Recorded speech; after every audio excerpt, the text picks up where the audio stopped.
Bienvenidos a esta cuarta conferencia del tercer ciclo dedicado a la actualidad arqueológica en España, cuyo título es el conjunto arqueológico del Castillo de la Estrella de Montiel, Fortaleza, Villa Medieval y Campo de Batalla. En este conjunto arqueológico se vienen desarrollando desde 2012 una serie de trabajos de excavación sistemática, conservación preventiva y restauración. Fruto de ellos, destacamos el descubrimiento de un gisem musulmán, un castillo de la Orden de Santiago, la primitiva parroquia de la Virgen de la Estrella, así como parte del urbanismo y la villa medieval y una serie de materiales arqueológicos muy significativos.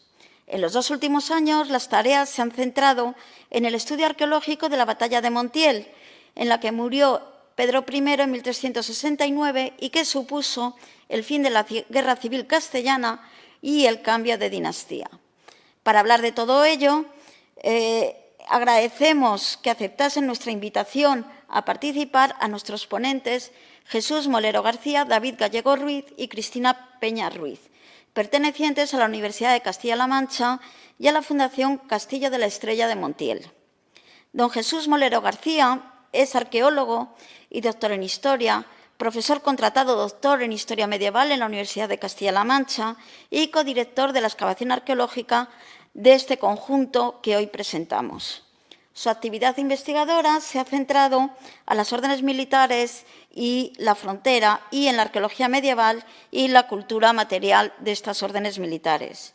Ha participado en numerosos proyectos de investigación, entre los que destacamos dos, como son el estudio arqueológico de la batalla de Aljubarrota, financiado por el Ministerio de Cultura, y el estudio de las órdenes militares y religiosidad en el Occidente medieval y Oriente latino, financiado por el Ministerio de Ciencia e Innovación.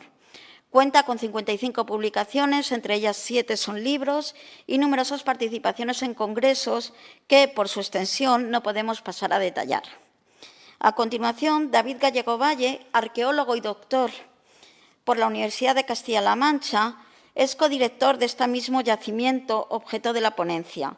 Participa en numerosos proyectos de investigación ligados a sus líneas de estudio, como es el caso de las órdenes militares, participando en el proyecto de órdenes militares y religiosidad en el Occidente medieval y Oriente latino ya mencionado.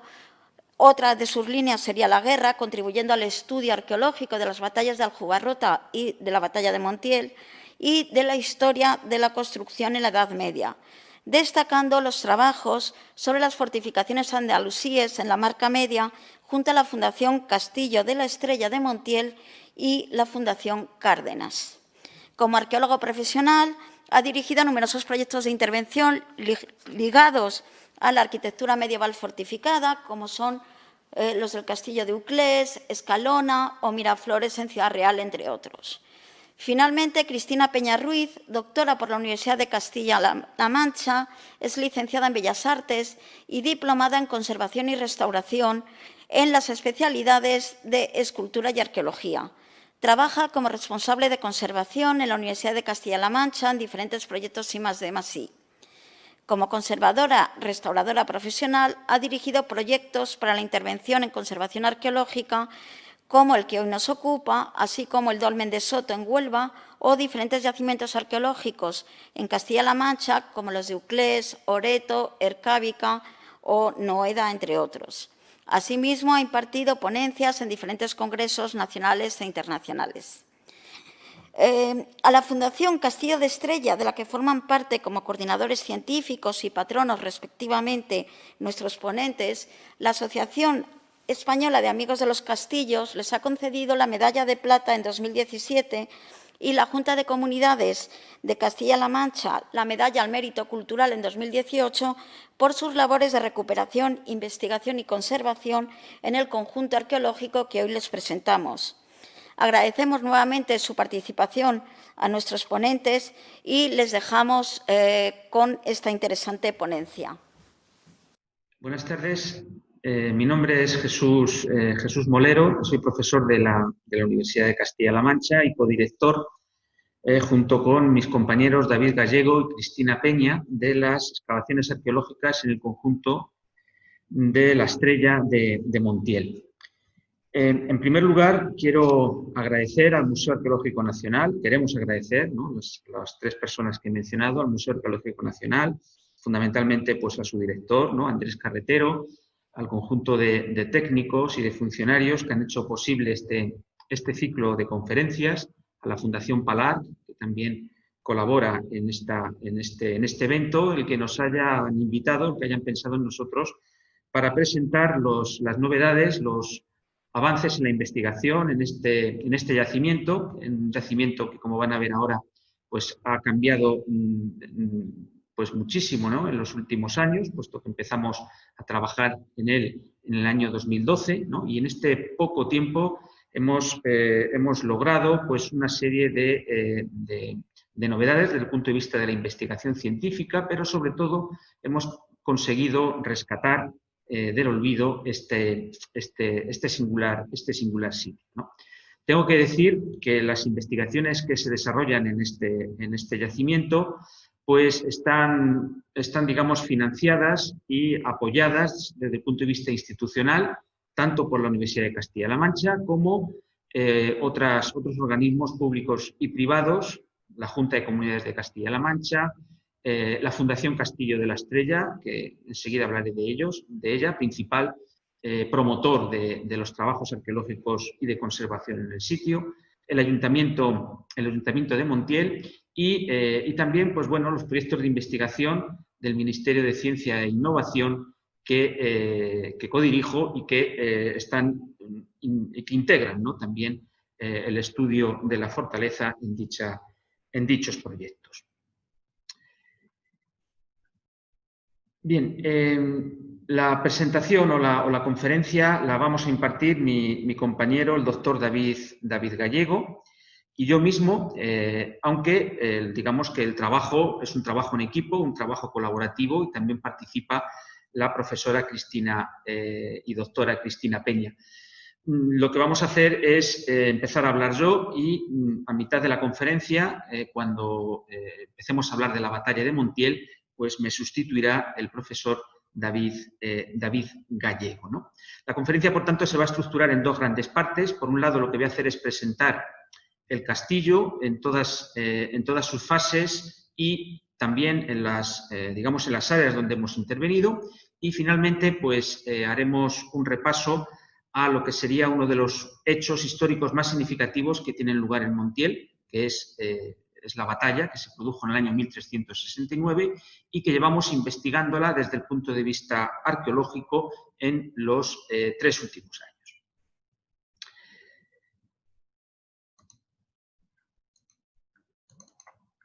Bien. Bueno, aquí tienen una imagen aérea del conjunto arqueológico del Castillo de la Estrella y las instituciones que les he comentado anteriormente que están apoyando y financiando estas investigaciones. El yacimiento se localiza en la localidad de Montiel, ¿no?, que es una población que se encuentra al sureste de la provincia de Ciudad Real. Es cabeza del histórico campo de Montiel, que es una comarca geográfica e histórica que hunde sus raíces en el pasado islámico, en el pasado andalusí, y que va a tomar, digamos, cuerpo desde el punto de vista histórico e institucional a partir de la conquista cristiana y de la constitución en este lugar de un señorío por parte de la Orden Militar de Santiago. Se encuentra, como pueden ver ahí, pues en los límites meridionales de la meseta, al sur de la provincia de Ciudad Real, en contacto directo con las provincias de Albacete y de Jaén, ¿no? El mapa topográfico nacional pues, nos aproxima al territorio que estamos estudiando. Aquí pueden ver ese cerro testigo donde se asienta la fortaleza y el resto de estructuras de este singular yacimiento. Montiel, como les decía, fue cabeza, tanto en época musulmana, que fue un hisin oficialista omeya que articuló pues, buena parte de lo que conocemos hoy como Campo de Montiel, y luego, pues, a partir del siglo XIII, va a ser cabeza de una singular encomienda, de una importante encomienda santiaguista, y además se va a erigir también en villa, en una fecha pues también relativamente temprana, de tal manera que digamos, que va a ser cabeza de un amplio distrito con una serie de aldeas dependientes de esta localidad. Por tanto, vamos a tener aunque a pesar de que estamos en un ambiente eminentemente rural, como estamos diciendo, pues hay que reconocer que la villa de Montiel tuvo un periodo, digamos, de auge que fundamentalmente se extiende desde finales del siglo XIII hasta mediados del siglo XV, ¿no? Montiel va a tener ferias, por Montiel va a pasar una cañada ganadera de singular importancia y se van a cobrar los correspondientes derechos de peaje. Tenemos constatado actividad mercantil, fundamentalmente con el Levante y con Andalucía, ¿no? Y este hecho nos habla de algo muy, muy importante que hay que retener, que es que a pesar de que estemos pues, en el antiguo Reino de Toledo, estemos en la Meseta, etcétera, digamos que casi todas las relaciones de tipo bueno, económico, sociocultural, incluso político, ¿no? de Montiel y de su entorno, se van a desarrollar con más frecuencia y con más fluidez hacia la Alta Andalucía, ¿no? Hacia la Sierra del Segura, el Alto Guadalquivir, o hacia la zona del Levante, ¿no? Hacia la zona de las tierras bueno, pues eso, de Segura, de Albacete, hacia Murcia, etcétera, más incluso que con respecto pues, a lo que es la Mancha propiamente dicha o incluso la propia ciudad de Toledo. Esta es una imagen aérea, ¿no? Del castillo de Montiel antes de que comenzáramos a trabajar en él en el año 1211, ¿no? Esta es una imagen del estado de la fortaleza que, como ven, estaba pues, bastante deteriorada, ¿no? Y urgía, ¿no? Intervenir en ella. A la hora de plantear digamos, cualquier proyecto de investigación arqueológica, evidentemente, sobre todo si estamos hablando de un yacimiento de estas características, de época medieval, de largo recorrido, tenemos documentado niveles desde el siglo VIII hasta el siglo XVI, pues evidentemente tenemos que recurrir a todo tipo de fuentes de información, ¿no? Las fuentes documentales para nosotros son fundamentales. Los libros de visita de la Orden Militar de Santiago nos han dado una información riquísima, tanto de estructuras que han desaparecido, como sobre todo todos los procesos de obra, de reformas, denominación de torres, de lienzos, de estancias, en fin, elementos que hemos constatado arqueológicamente, ¿no? Y de ahí el valor que tiene esta documentación tan rica que se conserva en el Archivo Histórico Nacional. Nos ayudamos de las crónicas, nos ayudamos también de documentación más moderna, contemporánea, y también, ¿por qué no?, claro, de las fotografías antiguas, en este caso de principios del siglo XX, ¿no?, que son, digamos, de una ayuda inestimable, fundamentalmente para tener en cuenta que con bastante frecuencia, digamos, que el colapso de las estructuras o la ruina de algunas de ellas no es tan antigua como algunas veces pudiéramos pensar, ¿no? En esta foto que ven aquí pueden apreciar esta gran torre, ¿no? Está aquí, que aparentemente está en perfecto estado de conservación a principios del siglo XIX, o esta parte de la torre del homenaje, en este caso ya más deteriorada, ¿no?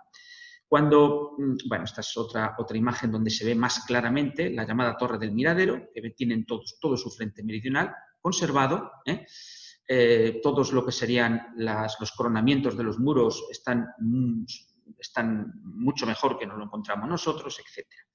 Cuando empezamos a trabajar ahí, pues esta torre es la anterior, la Torre del Miradero ha perdido por completo todo ese frente, y eso ha sido en tiempos, como digo, contemporáneos, en tiempos relativamente recientes.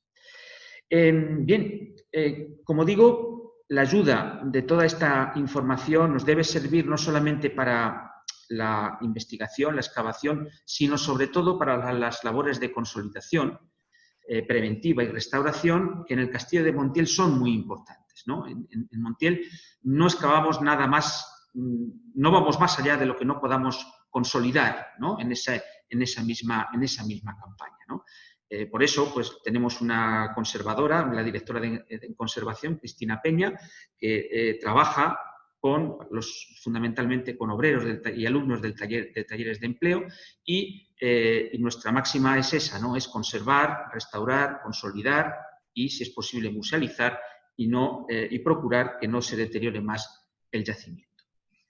En esta imagen pueden ver una síntesis de cuál ha sido el proceso de recuperación del castillo y de las labores de gestión que hemos llevado a cabo, que nos gusta siempre insistir, en la cual ha habido pues, un trabajo colaborativo y donde se han sumado esfuerzos tanto por parte de la sociedad civil y de particulares que incluso han donado dinero para la compra del yacimiento, la administración local, el Ayuntamiento de Montiel, una fundación que se creó ex profeso, que es la Fundación Castillo de la Estrella, que es la que gestiona el yacimiento, la que consigue recursos y apoyos institucionales para seguir trabajando, y luego pues todo un conjunto de actividades de investigación, de conservación y de difusión que vienen de la mano pues fundamentalmente de los talleres de empleo que el Fondo Social Europeo y la Junta de Comunidades de Castilla-La Mancha pues vienen concediendo de manera regular. Tenemos que agradecerles, por supuesto, desde el año 2013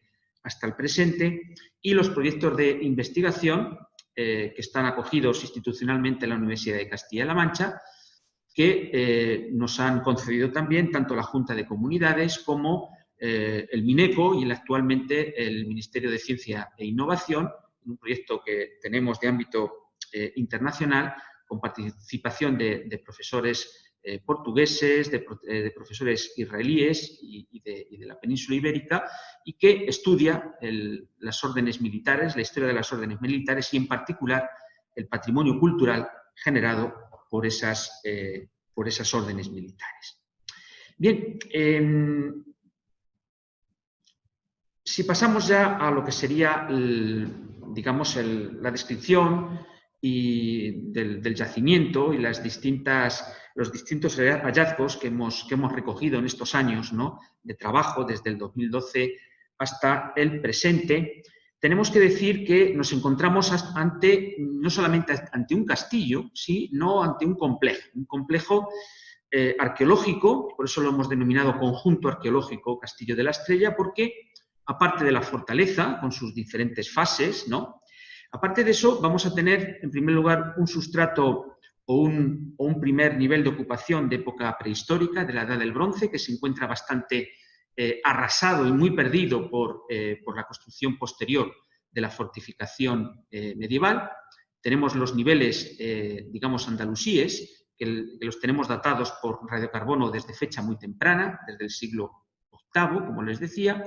Luego, posteriormente, la ocupación cristiana, ¿no?, pues hacia el año 1227 en adelante se produce esa ocupación cristiana, y la amortización del inmueble fundamental a partir de mediados del siglo XVI. Como digo, no solamente es un castillo, porque el castillo está coronando el cerro donde se encuentra la fortaleza, y en toda la ladera, fundamentalmente la ladera meridional, se localizan los restos de la antigua villa, el antiguo poblamiento medieval, del cual pues, conocemos parte de su urbanismo, conocemos una necrópolis bastante extensa de época cristiana y también otra de época islámica. Sabemos que tenía una muralla urbana, el Montiel medieval, y hemos encontrado restos de su existencia, y por supuesto había también arrabales, ¿no?, con algunos diseminados, etc., ¿no? Por tanto, estamos hablando de una entidad que dentro de, digamos, de ese ambiente rural que la caracteriza, ¿no?, va más allá del simple castillo. Y esto es importante porque a la hora de cuando se consiguió pues, marcar los límites, digamos, de protección del BIC, atendimos no solamente a los estrechos marcos de lo que serían los lienzos del castillo principal, sino también pues, todo ese territorio, ¿no?, adyacente que formaba parte del conjunto y que evidentemente no podíamos descuidar.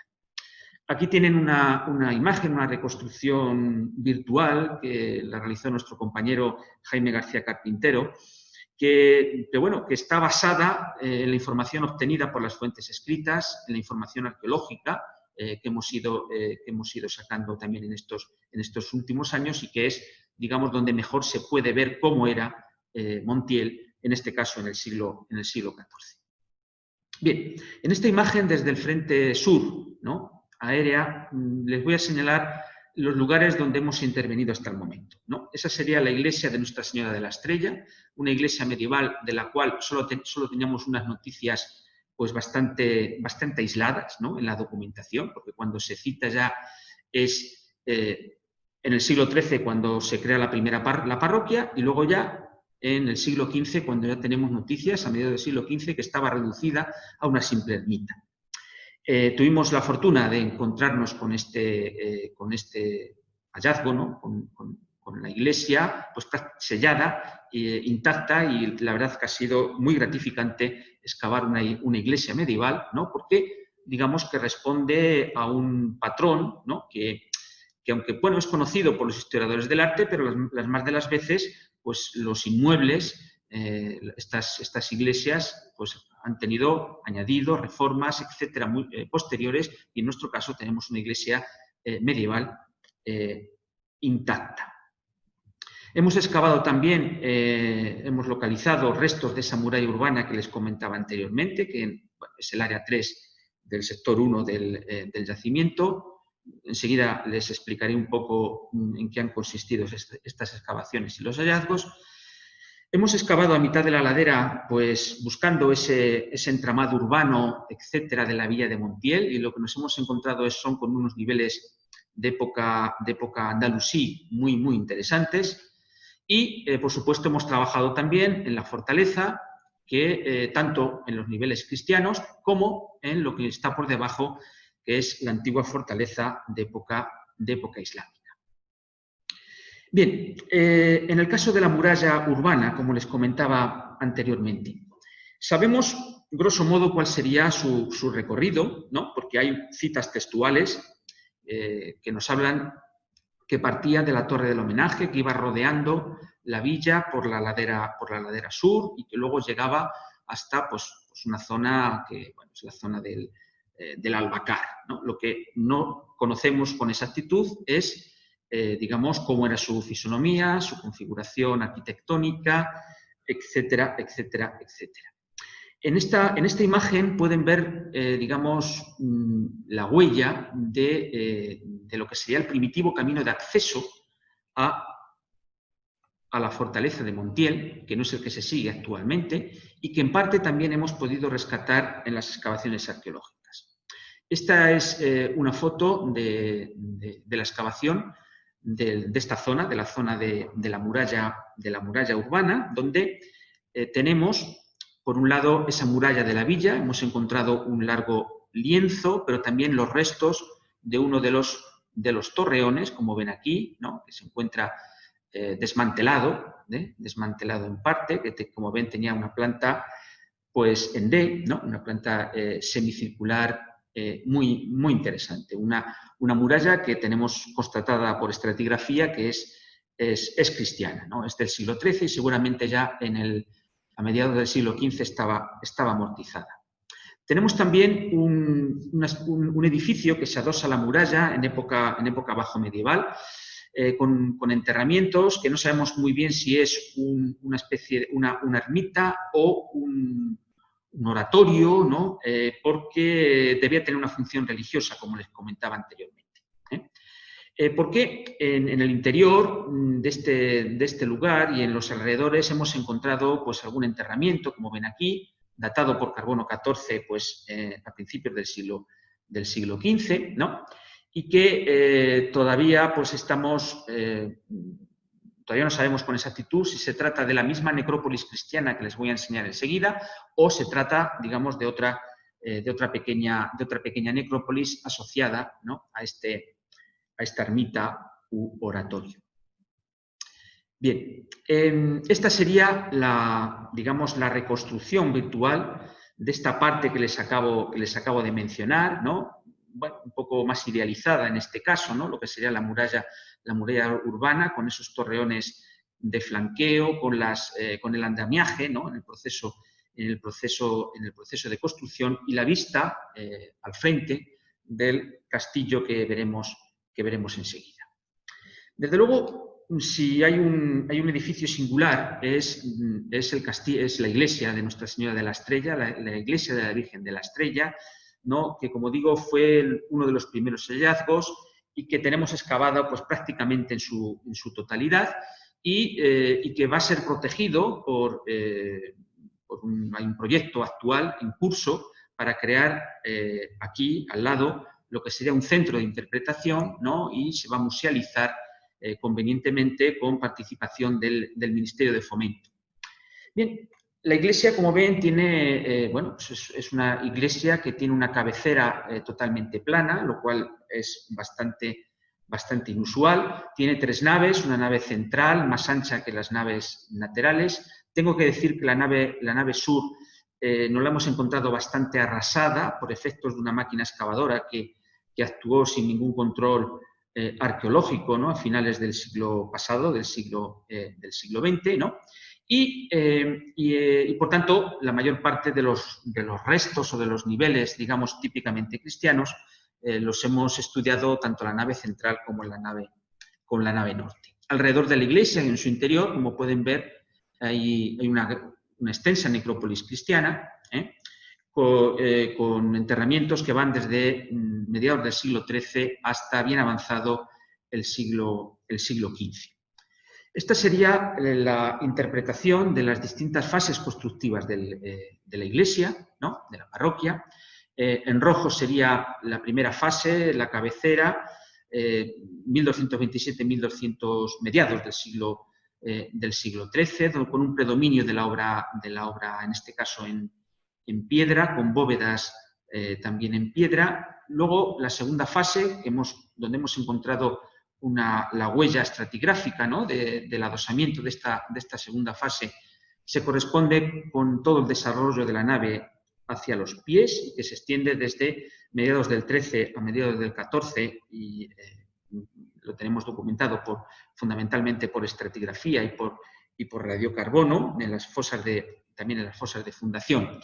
Es una fase en la cual lo que predomina es la obra en ladrillo, ¿no? Una obra en ladrillo muy interesante, como veremos ahora a continuación. Y finalmente, la última fase es cuando la iglesia está arruinada en su mayor parte, ¿no? En la cabecera, en buena parte de la nave sur, la nave central, y queda reducida a una capilla que es la capilla lateral, ¿no? de la nave norte, que va a ser remozada en esta época, ¿no? Y va a ser una ermita. Bien, uno de los lugares más interesantes de esta iglesia va a ser la capilla de la cabecera de la nave norte, un sitio muy pequeño, muy reducido, pero donde los hallazgos han sido muy interesantes, ¿no? No solamente un sarcófago monumental, ¿no? Con enterramientos del siglo XV, también un altar, un nicho seguramente para una pila bautismal, un cajeado para retablos, un enlosado con unos sillares de arenisca, ¿no? De muy buena factura, como ven aquí, y luego unos materiales arqueológicos pues, interesantes, como este alquerque dibujado en una de las losas de arenisca, ¿no? Tenemos 5 alquerques documentados en Montiel y tenemos una publicación que está a punto de salir sobre el particular, una imagen de esos enlosados y del sarcófago de enfrente, pero, como digo, los materiales arqueológicos de este lugar son interesantes, ¿no? Son interesantes porque no solamente aquí, sino en el resto de la iglesia, digamos que la cerámica casi brilla por su ausencia, pero en su lugar encontramos elementos de vidrio, de alabastro, de vasos sagrados o elementos metálicos que nos hablan, pues, bueno, de los objetos relacionados con la liturgia. Esa pequeña hebilla que ven aquí pues forma parte de un arcón de madera que casi con toda seguridad era el primitivo archivo de la parroquia, puesto que hemos encontrado, como ven ahí, una bula papal del Papa Bonifacio IX de principios del siglo XV, y no solamente una bula, que es un hallazgo, pues, como ven, excepcional para una excavación arqueológica, sino también, bueno, un detalle de esa bula, Bonifacio IX, sino también, como les digo, pues lo que sería una matriz de sello, del sello de la parroquia, donde aparece una imagen de la Virgen, ¿no? sentada, como ven, con el niño Jesús en su regazo, un ángel en la mitad inferior y luego pues una leyenda que lo que dice que ese es el sello, de la iglesia de Santa María de Montiello. Bien, otro de los hallazgos interesantes y espectaculares desde nuestro punto de vista en el interior de la iglesia es el sarcófago de los leones, que lo hemos denominado así por esos blasones, esos escudos que aparecen en los frentes de este singular enterramiento que aparece en la nave central de la iglesia, ¿no? Que nos hablan de una familia evidentemente noble, que se enterró en la iglesia y que hemos podido estudiar, ¿no? Digamos, lo que sería desde un punto de vista antropológico, los distintos restos óseos que se han encontrado y que nos remiten pues, a ese siglo XIV que tanta importancia tiene para la villa de Montiel. Esta es una imagen, ¿no? Desde los pies de la iglesia, de lo que sería la nave la nave norte y la capilla, ¿no? Lateral de esa nave norte, con este altar que se encuentra, como ven, en muy buen estado de conservación, ¿no? Bien, y finalmente una reconstrucción virtual de cómo sería esa iglesia, ¿no? Que nos permite aproximarnos, ¿no? De una manera pues, más didáctica a esa fisonomía de nuestro edificio. Claro, debajo de la iglesia lo que nos hemos encontrado es toda una serie de niveles y de estructuras que se corresponden con el periodo islámico previo, con el periodo islámico anterior, ¿no? Tanto en esa zona como en esta de por aquí. ¿De qué estamos hablando? Pues estamos hablando, por ejemplo, de una serie de depósitos de agua con canales para alguna instalación industrial, seguramente para decantar arcillas, ¿no? Y que, como digo, se encuentran debajo del nivel de la necrópolis cristiana y que se corresponden, como les decía, con la etapa andalusí, ¿no? Tienen una imagen de esos sistemas de captación de agua y de canalización. Tenemos también los restos de un pequeño horno datado en el siglo X, que se encuentra también debajo de la nave sur de la iglesia. Y próximo a estos lugares, lo que nos hemos encontrado es con los restos de una magbara, cuya cronología va desde el siglo XI hasta principios del siglo XII y que se encuentra literalmente debajo de la iglesia y que cuando llegan los cristianos pues están rompiendo y están viendo, ¿no? Lo que sean estos enterramientos para construir las fosas de cimentación de la iglesia cristiana, ¿no? Restos de esta necrópolis islámica tan interesante con fosas que están excavadas directamente sobre el geológico, ¿no? Los niveles islámicos no se reducen a lo que les acabo de comentar. A mitad de la ladera hemos excavado lo que hemos denominado el barrio islámico, con un callejero, con un vial y una serie de edificios, ¿no? que se adosan y en los cuales pues, la mayor parte de la documentación arqueológica procede, como les decía, de los siglos VIII hasta ese siglo XII, ¿no? Porque digamos que la ocupación cristiana en este lugar va a ser mínima, ¿no? Básicamente estaba ya amortizado y era solamente pues, son arrastres lo que hemos documentado en este sitio. Bien, aquí pueden ver una imagen de un muro a espiga muy interesante de época emiral, ¿no? Algunos restos de los materiales arqueológicos recuperados, muy interesantes, como pueden ver, restos de cerámica, ¿no? Inscripciones, ¿no? Que en algún caso pues, hacen referencia a invocaciones a Alá, en otros aparece la palabra Baraka, ¿no? Etc. Esto es un hogar, ¿no? También de época del siglo X y XI, ¿no? Que hemos encontrado también en estos lugares, ¿no? Una taifor reutilizado, ¿no? En el fondo. En cuanto al castillo propiamente dicho, lo que les tengo que comentar es que, como pueden ver, se trata de una monumental obra en la cual pues, hubo un esfuerzo constructivo por parte del Orden de Santiago muy interesante que se va a concentrar fundamentalmente a finales del siglo XIII y primera mitad del siglo XIV, ¿no?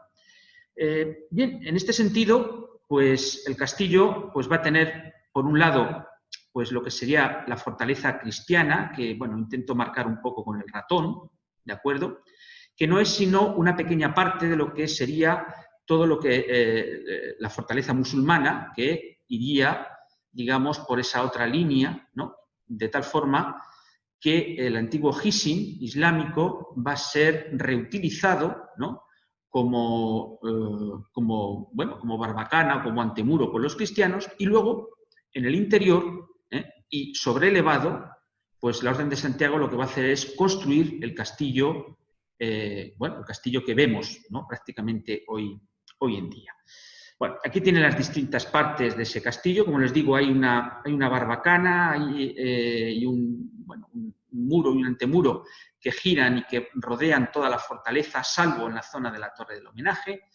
Tenemos un albacar, ¿no?, situado en la zona este del castillo, y el castillo propiamente dicho, que tiene una serie de dependencias, ¿no?, tanto para el almacenaje como una iglesia conventual dentro de la fortaleza. No olvidemos que estamos ante una fortaleza de una orden militar, de la Orden de Santiago, y por supuesto la Torre del Homenaje, que como ven, no es una torre propiamente dicha, sino que es un complejo, porque tiene la torre y luego tiene una muralla interior, una muralla defensiva, que la separa del resto de la fortaleza.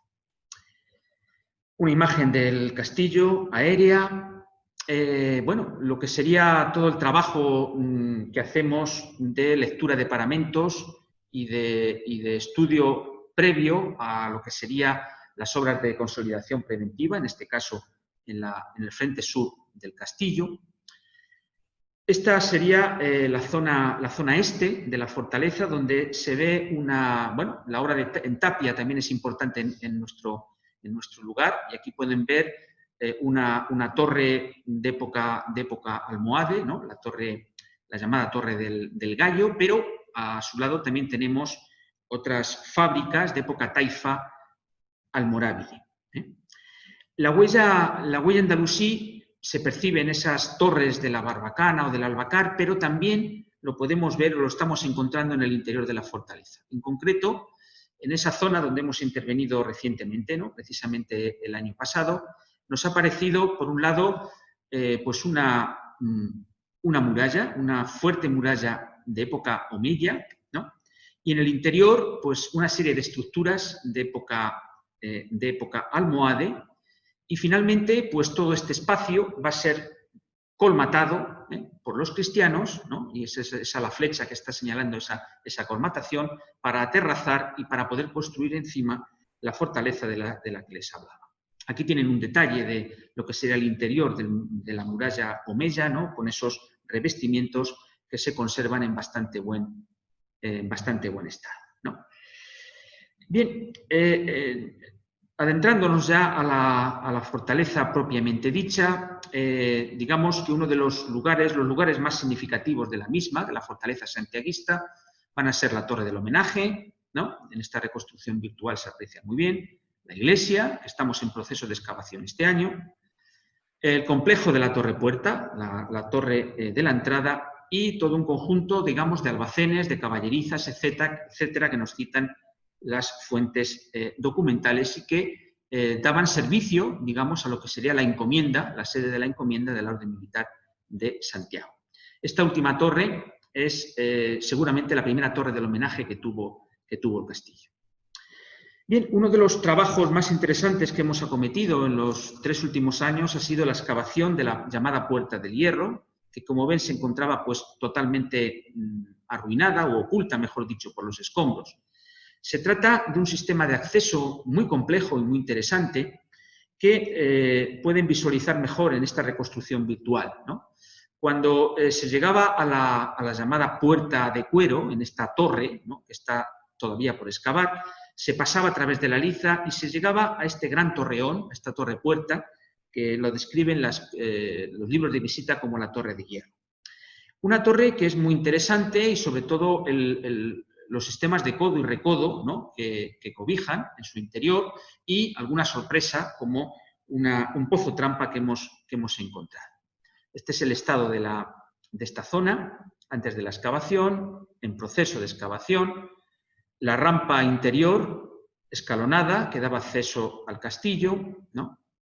Otra vista de la rampa interior, ¿no? Esa zona, algunos restos interesantes, como ven este emblema maestral de la Orden de Santiago, que hemos encontrado también en este sector, y como les decía anteriormente, un singular pozo, ¿no? Muy profundo, de más de 20 metros, que funcionaba como pozo, pero también funcionaba como trampa, porque oculto bajo cualquier tablero o lo que sea, obligaba a los posibles atacantes a pasar por él y a caer, ¿no? en el mismo, ¿no? No podemos resistirnos a interpretarlo de esta manera, pues se encontraba en un paso obligado, ¿no? Y por tanto tenía que tener esa función también defensiva. Bien, esta es la imagen de la zona ya totalmente excavada, ¿verdad? El pozo que les comentaba anteriormente y una imagen para que vean el complejo sistema de codos y recodos que tenían que pasar cualquier posible atacante. El otro espacio singular del que les hablaba es la Torre del Homenaje. La Torre del Homenaje funciona como un castillo en sí mismo, se encontraba, como ven, también totalmente colmatada, ¿no? Teníamos evidencias, salvo esas fotos antiguas y poco más. Y está excavada en su mayor parte, aunque no hemos podido terminar, ¿no? de la intervención fundamentalmente en el interior, ¿no? En esta imagen pueden ver el volumen de material pétreo y de derrumbes que hemos sacado de este lugar, donde se ha intervenido fundamentalmente con el taller de empleo, con los talleres de empleo en Montiel, ¿no? Aquí derrumbes de lo que sería la zona del frente donde se encontraba la puerta de acceso a la Torre del Homenaje, derrumbes de la puerta de acceso al patio de la Torre del Homenaje, diversos lugares que una vez excavado pues se pueden contemplar, ¿no? De la forma que están viendo ahí. La torre al frente, el patio, lo que sería un aljibe muy interesante y luego lo que es una muralla de cerramiento que separa la Torre del Homenaje del resto de Castilla, ¿no? Aquí se ve mejor, ¿no? esa singular estructura, ¿no? Fuera de ese muro pues hemos localizado un interesante horno de pan, sabemos que había una tahona enfrente, en fin. Y la reconstrucción virtual que les presentaba anteriormente con la imagen, ¿no? De cómo sería la Torre del Homenaje en el siglo XIV. Las bóvedas del interior de la torre, parcialmente excavadas, un aljibe, ¿no? Muy interesante, una foto del interior del aljibe, los derrumbes de la puerta monumental que daba acceso pues, a ese complejo y algunos elementos de la cultura material, como este peine, ¿no? O loza, ¿no? O la vajilla que hemos encontrado en este lugar. Y finalmente, pues un vertedero, ¿no? Un vertedero, ¿y por qué no un vertedero, ¿no? Los arqueólogos sabemos que si hay un lugar especialmente interesante son basureros, vertederos, porque allí hay de todo, ¿no? Desde restos de comida hasta elementos de la vida cotidiana. Y en Montiel tenemos un lugar, ¿no? Que ha aparecido muy cerca de la Puerta de Hierro, donde en la época, digamos, ya final, en la fase pues, de principios del siglo XVI, se utilizó pues, para arrojar todo tipo de elementos, y posiblemente ya en un momento donde se estaba saqueando el castillo. Y lo más interesante del vertedero pues, es la ingente cantidad de material arqueológico, sobre todo pues, de tipo metálico, ¿no? Que hemos encontrado en este lugar. Bueno, aquí tienen una imagen de alguna vasija y una imagen representativa con este precioso pinjante, ¿no?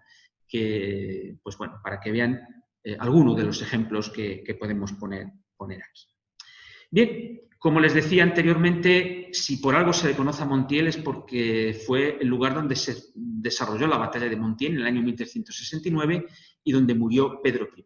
Por tanto, la conferencia no quedaría completa sin hacer un estudio de este acontecimiento histórico desde la perspectiva arqueológica, que es lo que venimos desarrollando con David Gallego, Cristina Peña y yo mismo, desde, como les decía, desde hace 3 años hasta el presente.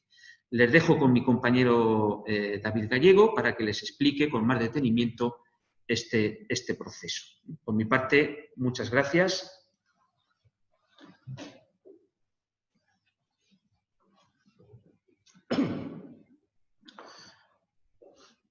Buenas tardes, es un placer estar aquí con ustedes para acabar de completar esta conferencia sobre el conjunto arqueológico de Montiel. Como bien les decía mi compañero, una parte fundamental y la que venimos trabajando de manera más intensa en estos últimos años ha sido el estudio arqueológico de la batalla de Montiel, que se inserta en lo que denominaríamos como arqueología del combate o arqueología de la guerra en la Edad Media, que en los últimos años está teniendo pues una proyección muy interesante. En este sentido, desde hace algunos años, como les decía, venimos trabajando en ello y además, como bien sabemos, le he comentado, Montiel es un lugar que tiene especial predilección por la figura de Pedro I, donde se ha mantenido esa tradición de honrar al rey Pedro y el regicidio durante muchos años, y ya en época contemporánea, desde los años 60, se ha venido recreando esta muerte por parte de ciertos sectores de la población que han recuperado la tradición y últimamente con unas jornadas medievales de recreación histórica muy interesante, que ya son fiestas de interés turístico regional y que aspiran, esperemos muy pronto, ser fiestas de interés turístico nacional. Pues en este sentido, Montiel fue escenario de la fase final de la denominada por el profesor Valdeón Baruque como Guerra Civil Castellana, que prácticamente desde el inicio del reinado de Pedro I, a mediados del siglo XIV, le enfrentó primero con diversos sectores de la nobleza castellano-leonesa y posteriormente ya de forma focalizada con su medio hermano Enrique, el conde de Trastámara. ¿Por qué sucedió esta batalla de Montiel? Montiel en este caso era un punto fundamental, pero realmente la batalla se dio por un movimiento táctico de ambos ejércitos ya a principios del último año del reinado, de 1369, y en el contexto del asedio de Toledo que se había iniciado en la primavera del año 1368. Montiel formaba parte, junto con otras fortalezas de la Orden de Santiago, de un cinturón muy interesante de fortificaciones a ambos lados de Sierra Morena, como pueden ver en ese espacio que ocuparía la Orden de Santiago. Y, como bien me decimos, ya en los momentos finales de la guerra fratricida entre Pedro I y Enrique de Trastámara, con Enrique de Trastámara ya por otro proclamado rey, primero en Calahorra y luego ya en la ciudad de Burgos, se van a producir una serie de movimientos y un avance hacia el sur de Enrique de Trastámara que le llevó a conquistar por el antiguo camino de Burgos a Madrid todo un conjunto de villas y ciudades que se van pasando a su lado. Pedro I cada vez estaba más aislado y desde su base en la villa andaluza de Carmona, donde está amurallando y refugiando allí a su familia, intentó movilizar también un ejército para intentar cambiar el signo de la guerra, que realmente, como veremos a continuación, ya estaba echado. En la primavera de 1368, Enrique de Trastámara inicia el asedio a la ciudad de Toledo, que será la acción militar de cerco más interesante y más prolongada durante la guerra. Y Pedro I inició una serie de movimientos, como pueden ver en esa tabla explicativa que proponemos, para intentar movilizar un ejército para levantar el asedio de Toledo, que todavía esta ciudad estaba por él, y que desde ahí intentar volver a conquistar todas las villas que habían ido perdiendo en la zona del norte peninsular. Pedro I, desde el primer momento, pues como les comentaba, tenía sus bases en la zona andaluza. Además, con su aliado, el rey de Granada, había intentado ir conquistando y recuperando las ciudades que Enrique había ido ganando en esta zona andaluza. Bien, es verdad que la situación ya para finales de 1368 era prácticamente desesperada para el monarca castellano. Pedro I, como les decía, intenta levantar el asedio a Toledo, para lo que va a hacer una serie de movimientos tácticos hacia la ciudad de Alcántara y a Ciudad y Puebla de Alcocer para reclutar tropas que venidas desde el antiguo reino de Galicia y las ciudades principalmente de la zona zamorana. Van a reclutar ese conjunto de tropas y a partir de ahí, desde la zona de Alcántara, cruzando por todo el campo de Calatrava, se va a dirigir hacia la ciudad de Alcaraz, las tierras murcianas, para seguir reclutando un gran ejército con el que levantar el asedio de Toledo. En este tránsito va a llegar a Montiel, que estaba en ese camino, el antiguo camino histórico desde Mérida hacia las tierras de Levante, y es donde se va a tener lugar posteriormente el encuentro campal. Enrique de Trastámara, que tenía un amplio programa de espionaje, va a saber muy pronto de los movimientos de Pedro I y en algo que es muy paradigmático para estos momentos medievales, va a buscar la batalla campal como forma de acabar con esta guerra que ya llevaban pues, intentando finalizar durante una serie de años.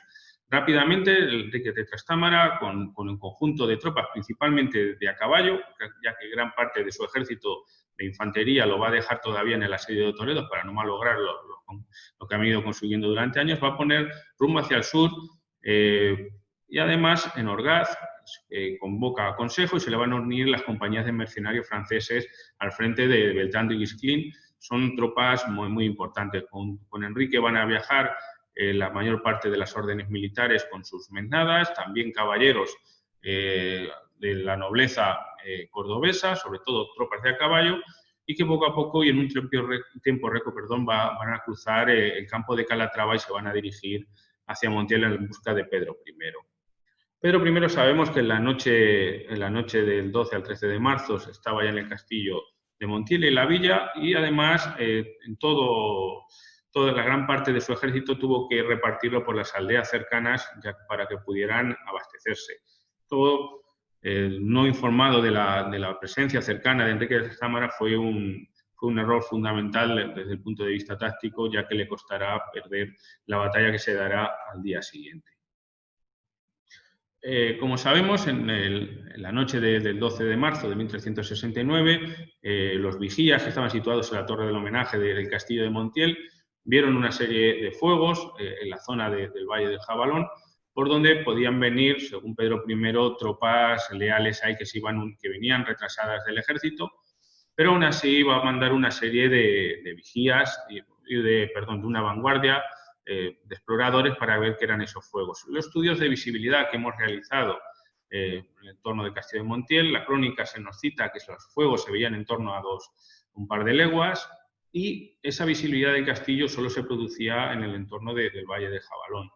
Ello nos puso las bases para intentar reconstruir desde el punto de vista arqueológico estas noticias que se nos daban de un primer encuentro armado entre lo que iban a ser las vanguardias de Pedro I, de exploradores, y esos fuegos o esos elementos que se ven que no eran otra cosa sino la vanguardia de Enrique de Trastámara, que estaba en esa noche de 12 de marzo muy cerca ya de Montiel.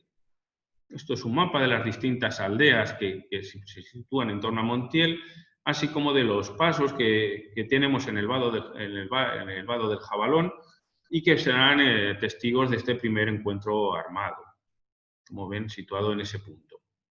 En esta foto panorámica de la zona del vado del Jabalón, donde se va a producir ese primer encuentro armado, hemos podido reconstruir, y seguimos trabajando en ello, cómo fue este encuentro.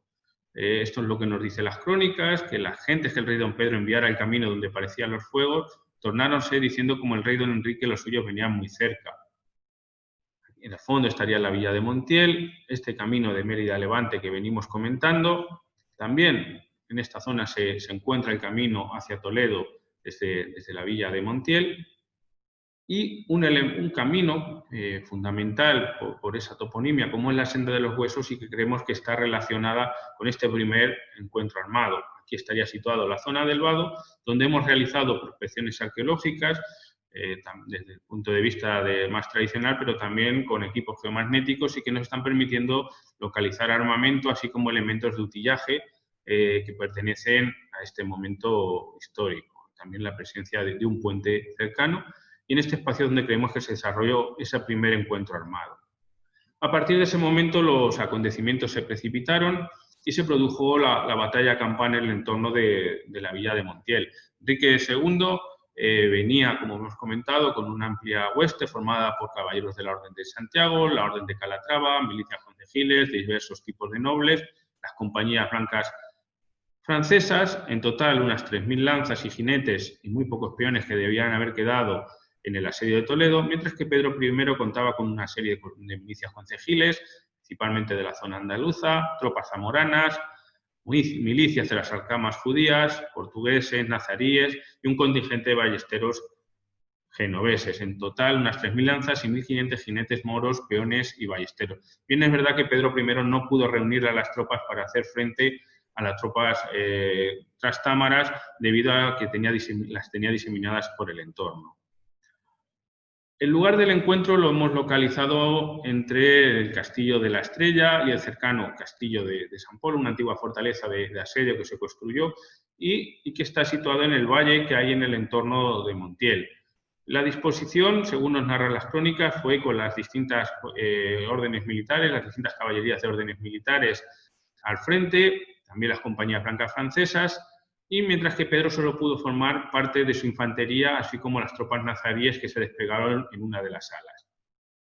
El combate fue ciertamente rápido, ya que aunque Pedro I y sus tropas aguantaron los primeros envite, Enrique de Trastámara, haciendo un movimiento envolvente, consiguió flanquear a las tropas de Pedro I, como bien dice la crónica, que el rey don Enrique, los que con él iban, que era la segunda batalla, es decir, la retaguardia, pasaron por la otra parte y aderezaron a los pendones del rey don Pedro, es decir, que consiguieron flanquearlos y romper las líneas, lo que obligó a Pedro I a refugiarse en el Castillo de la Estrella y la villa de Montiel, mientras que los nazaríes volvieron hacia tierras andaluzas por los pasos de la Sierra del Segura. Aquí vemos una miniatura donde se ve esa huida del rey don Pedro y la entrada en el Castillo de Montiel y la persecución por parte del ya proclamado Enrique de Trastámara.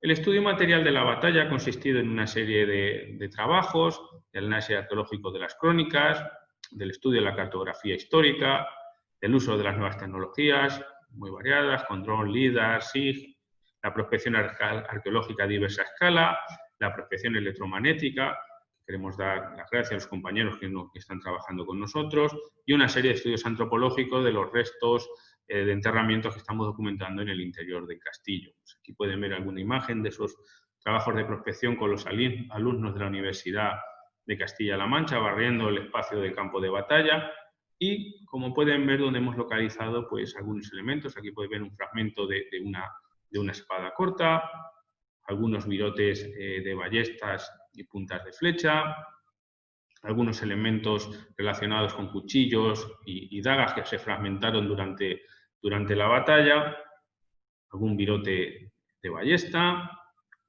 otro conjunto de virotes de ballesta, todos ellos muy similares y que tienen una larga tradición en cuanto a su uso, porque ya los encontramos similares durante la batalla de las Navas o la batalla de Alarcos, y que van a tener una vida muy amplia, ya que estos tipos de virotes los encontramos en el campo de batalla, pero también lo encontramos en el interior del Castillo de la Estrella, en el asedio y en paquetes estratigráficos de esta cronología. Algunos elementos de utillaje, por ejemplo, esta especie de villa o cierre de algún elemento de madera con las armas de Castilla y León.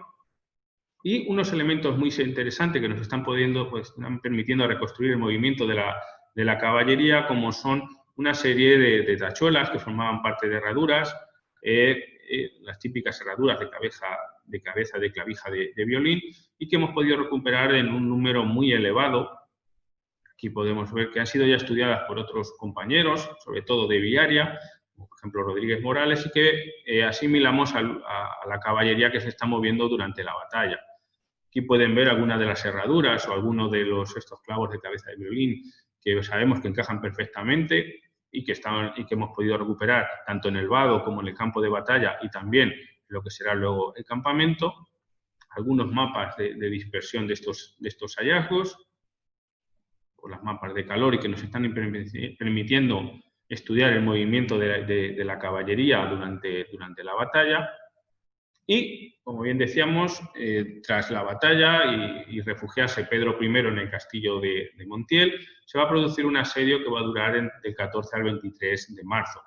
Para ello, Enrique de Trastámara va a plantar un campamento alto, a una distancia prudencial del Castillo de la Estrella, mientras que el resto de sus tropas van a rodear el Castillo de la Estrella con un muro de piedra seca y ramas para evitar que pudiera huir Pedro del Castillo de la Estrella. Aquí pueden ver dónde estuvo situado el campamento. Es un punto muy interesante desde el punto de vista militar porque tiene un control excepcional del castillo y la villa de Montiel, tiene defensas naturales, tiene un buen punto de aguada y también un punto que permite poder huir en caso de necesidad. Como ven, este es el punto que podría, es una reconstrucción de cómo sería ese Montiel del siglo XIV, que van a rodear las tropas trastámaras para evitar que Pedro I pueda escapar. Sabemos que durante este asedio se produjeron varias refriegas. Además, el Victorial, otra de las fuentes, nos citan intercambios de ballestería que hemos podido documentar tanto en la excavación de la muralla urbana, con todo un conjunto de virotes de ballesta o puntas de flecha, pero también el interior de la iglesia de la Estrella, que estaba cercana a la muralla, hemos podido documentar restos de artillería, pero que en este caso serían disparadas desde el interior del propio castillo para intentar aliviar ese asedio o algún intento de asalto en alguno de los momentos. Además, en el interior hemos documentado esta moneda muy interesante, que es una moneda con la que se estuvo pagando las soldadas de las compañías blancas y que ha aparecido en el interior de la iglesia, un elemento que nos habla de la presencia de estos contingentes.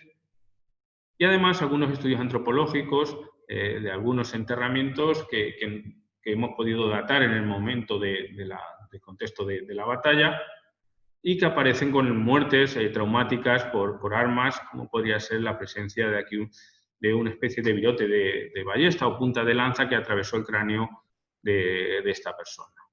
El campamento de Enrique II, utilizando la misma metodología, lo hemos podido localizar en lo que se llama el Cerro de las Camarillas o Cerro del Repetidor en Montiel, y como ven tiene una posición predominante sobre el castillo. Aquí pueden ver la representación de ese cerro y con un dominio visual en este mapa visual debemos de un control territorial tanto de las vías de comunicación como del propio castillo muy importante. Hicimos también la prospección arqueológica, documentamos tanto elementos cerámicos como utillaje de armamento, como puede ser este cuchillo, y también algunos fragmentos de una armadura de placas muy similares a los que se han localizado, por ejemplo, en el castillo de Priego de Córdoba. Son totalmente similares, que pertenece a una cota de placas. El asedio duró hasta el día 23 de marzo, en que Pedro I fue engañado y intentó huir del castillo por una serie de tratos con Beltrán de Guesclin, el general de las compañías blancas, que lo traicionó y al final lo llevó a su tienda, donde al poco tiempo llegó Enrique de Trastámara desde su real. Se produjo pues, la escena más famosa, que se ha reproducido infinidad de veces, de la lucha entre ambos hermanos en esta tienda, y que finalizó con la muerte del rey don Pedro y la autoproclamación ya como rey de Enrique de Trastámara, que pasará todavía unos días en Montiel, porque conservamos algunos documentos fechados en el asedio de Montiel. Y finalmente, pues Pedro I murió, su cuerpo pasó todavía unos años en Montiel, tras lo que prosiguió prosiguió un movimiento desde distintos elementos religiosos hasta que acabó en Madrid, y posteriormente su cuerpo fue llegado a Sevilla. Y con esto pues finalizamos nuestra exposición, dando a conocer de una forma pues muy rápida todo el conjunto de estudios en Montiel, y no queremos terminar sin dar las gracias a todo este conjunto de personas que han trabajado tanto desde el punto de vista de trabajadores, obreros de talleres de empleo, estudiantes que se han formado con nosotros, personas que nos visitan, personas que han participado en los distintos eventos que hemos realizado desde el punto de vista científico, y demás, y que hacen realmente que podamos seguir trabajando en el conjunto arqueológico de Castilla-La Estrella. Muchas gracias por su atención.